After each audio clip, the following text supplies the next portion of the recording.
क्या कौवा हलाल है? मैंने एक मुफ्ती साहब से सुना है कि अगर कौवे की को 7 दिन तक हलाल और पाकीज़ा खिलाई जाए तो वो हलाल हो जाता है। क्या ये बात सही है? जी सही है। अगर चंद दिनों तक उसको आपने पाकीज़ा चीज़ खिलाई है तो कौवा भी फिर हलाल जानवर है। बिस्मिल्लाहिर्रहमानिर्रहीम अल्हम्दुलिल्लाहि रब्बिल आलमीन वस्सलातु वस्सलामु अला रसूलिहिल करीम। हज़रात मोहतरम देवबंदी आलिम मुफ्ती तारिक मसूद से कौवा खाने के बारे में सवाल किया गया और ज़ाहिर है साइल की मुराद यही कौवा है जो कि हमारे इलाकों में पाया जाता है। तो उन्होंने ये जवाब दिया कि अगर चंद दिन तक उसको पाकीज़ा खिलाएं तो उस कौवे का खाना जायज़ है। सिर्फ मुफ्ती तारिक मसूद ने ही कौवा खाने को जायज़ नहीं कहा, बल्कि इनके जो अकाबिरीन हैं उन्होंने कौवा खाने को न सिर्फ हलाल कहा बल्कि बाकायदा इस पर अजर व सवाब का भी जिक्र किया। जिस तरह के देवबंदियों के कुतुबुल अख्ताब रशीद अहमद गंगोही से कौवा खाने के बारे में जब फतावा रशीदिया में सवाल किया गया, साइल ने यह सवाल किया, सफ़ा नंबर 598 पर यह सवाल मौजूद है। जिस जगह ज़ागे मारूफा को अक्सर हराम जानते हों और खाने वाले को बुरा कहते हों तो ऐसी जगह उस कौवा खाने वाले को कुछ सवाब होगा या ना सवाब होगा ना अजाब। यानी जहाँ पे लोग ज़ागे मारूफा को हराम जानते हों तो ज़ाहिर है ये मशहूर कौवा जो पाया जाता है इसको जो लोग हराम जानते हों और खाने वाले को बुरा कहते हों तो ऐसे कौवे का उस हालत में खाना ये सवाब का बायस है या नहीं। तो आगे से देवबंदियों के कुतुबुल अख्ताब ने यह जवाब दिया कि सवाब होगा, यानी कौवा खाने पर बाकायदा इसने सवाब का जिक्र किया। हालांकि जो हमारे यहाँ कौवा पाया जाता है ये गुराब अबका की किस्म से है और इस कौवे का खाना जो है वो बिल इत्तेफाक हराम है।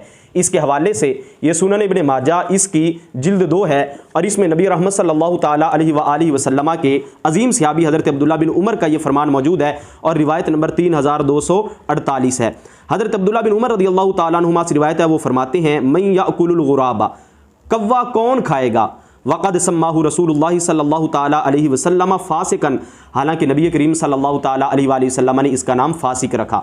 और आगे आपने यह भी फरमाया वल्लाहि मा हुआ मिनत तय्यिबात, खुदा की कसम कौवा हलाल चीज़ों में से नहीं है। इसी तरह सुनन इब्ने माजा की रिवायत नंबर 3249 है। हज़रत अम्मी आयशा रदियल्लाहु ताला अन्हा से रिवायत है अन्ना रसूलुल्लाह सल्लल्लाहु ताला अलैहि वसल्लम क़ाला, कि बेशक नबी करीम सल्लल्लाहु ताला अलैहि वसल्लम ने इरशाद फरमाया अल हय्यतु फासिक़तुन, आपने फरमाया कि सांप फासिक है, वल अक़रबु फासिकुन, और बिच्छू फासिक है, वल फ़ारतु फासिकुन, और चूहा फासिक है, वल गुराबु फासिकुन, और गुराब यानी कौवा फासिक है।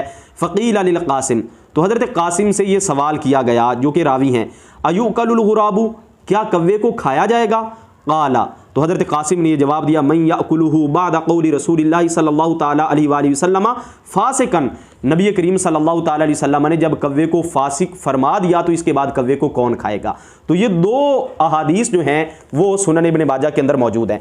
अब यहाँ पे जिस कौवे का जिक्र किया गया उससे मुराद गुराब अबका है, जिसकी वजाहत सही मुस्लिम शरीफ के अंदर मौजूद है। ये सही मुस्लिम शरीफ इसकी जिल्द 1 है और इसमें नबी करीम सल्लल्लाहु ताला अलैहि वसल्लम का ये फरमान मौजूद है। हदीस नंबर 2862 है। हज़रत अम्मी जी आयशा तो सिद्दीक़ा रदियल्लाहु ताला अन्हा से मरवी है, वो फरमाती हैं कि नबी करीम सल्लल्लाहु ताला अलैहि वसल्लम ने इरशाद फरमाया खम्सुन फवासिक़ु युक़तलना फ़िल हिल्ल वल हरम, कि 5 जानदार फासिक हैं उनको हिल और हरम में कत्ल किया जाएगा, यानी उनको हर सूरत कत्ल किया जाएगा। वो कौन कौन से हैं?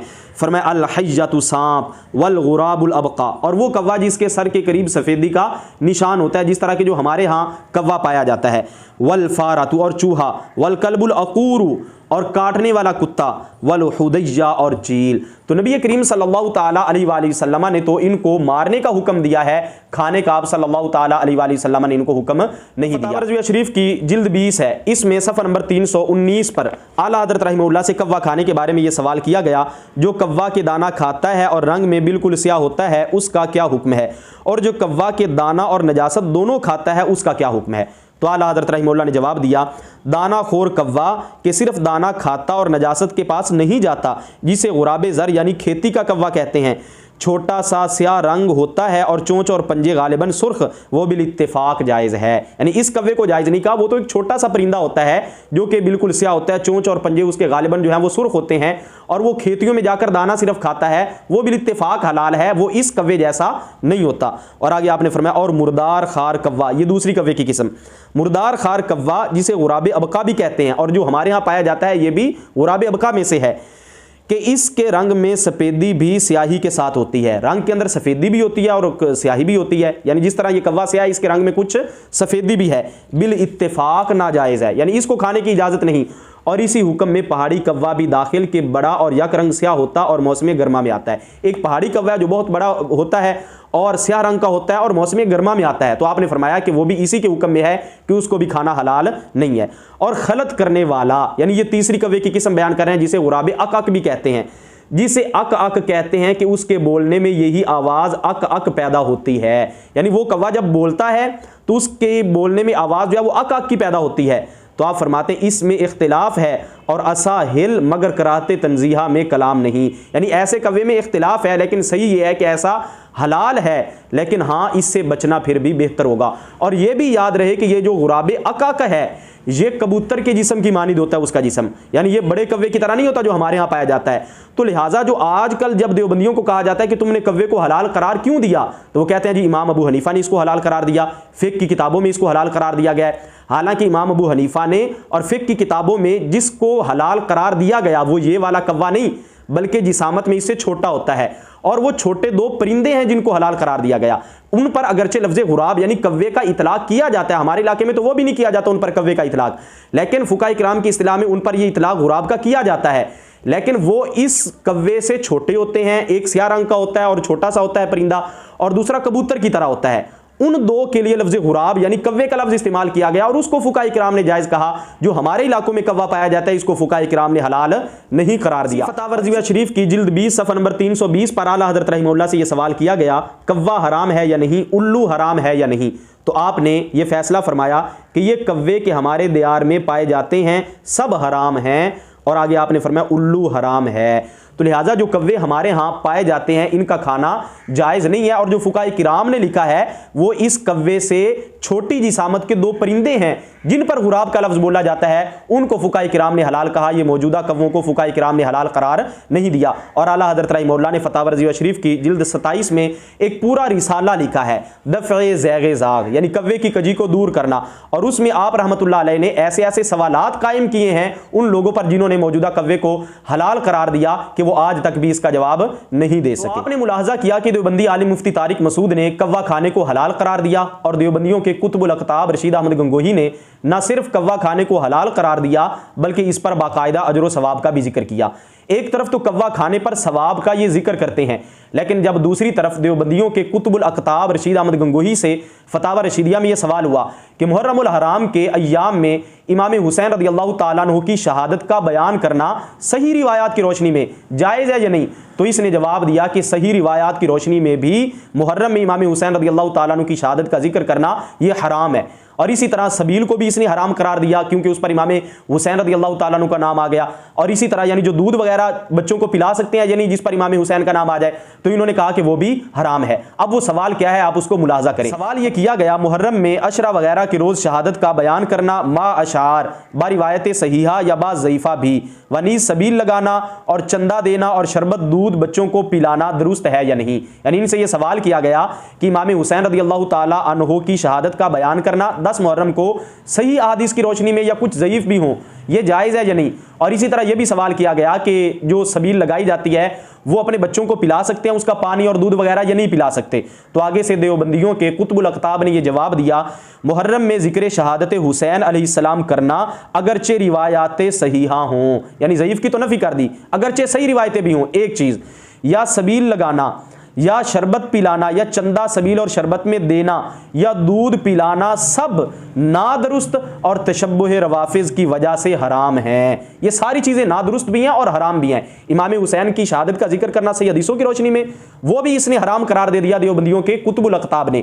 और इसी तरह जो सबील होती है या जो दूध वगैरह होता है उसमें चंदा देना भी हराम और वो अपने बच्चों को पिलाना भी इसने हराम करार दिया। अलियाज़ु बिल्लाह, कितना बड़ा उम्मत में इन लोगों ने इंतशार फैलाया। एक तरफ कव्वा खाने पर अजर सवाब का जिक्र करें और दूसरा जिस दूध पर या पानी पर इमाम हुसैन का नाम आ जाए उस दूध या पानी के पीने को ये नाजायज़ करार दे दें।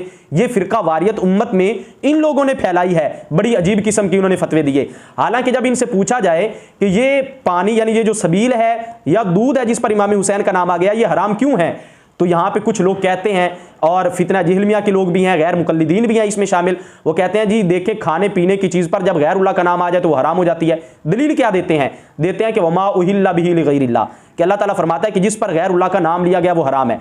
हालांकि उहिल्ला इहलाल से निकला उस आयत करीमा में। और तफसीर जलालैन या दीगर किताबें आप देखें तो उसमें यह लिखा है कि ज़ुबिहा अला इस्मी गैरिही, यानी वहां पे जो है ना कि गैरुल्लाह का नाम लिया गया, उससे मुराद ये है कि बवक्ते ज़बा जिस जानवर पर गैरुल्लाह का नाम लिया गया वो हराम है। यानी जब छुरी चलाने लगे तो अल्लाह का नाम लेने के बजाय किसी और का नाम लें, वो जानवर हराम है। वहां पे तो ये जिक्र ही नहीं था कि खाने पीने की चीज पर किसी का नाम आ जाए तो वो हराम हो जाएगी।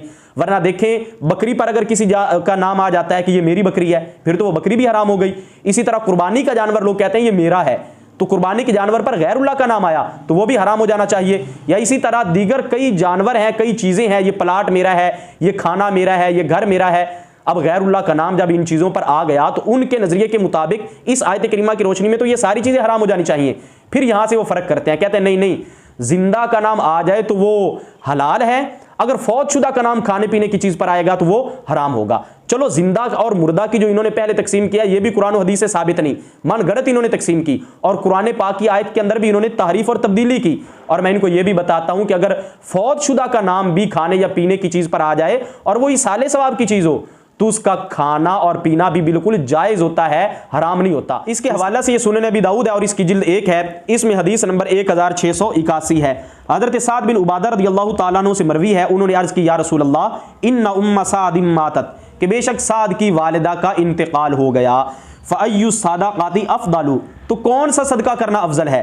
नबी करीम सल्लल्लाहु ताला अलैहि वसल्लम ने फरमाया अल माउ, पानी का सदका। काला रावी कहते हैं फ़हफ़र बीरा, हज़रत साद ने एक कुआं खुदवाया और क्या कहा हाज़िही लि उम्मे साद, ये कुआं साद की वालिदा का है। इस हदीस पाक को दारुद्दावा वालों ने जो तखरीज की, इस हदीस पाक को हसन कहा।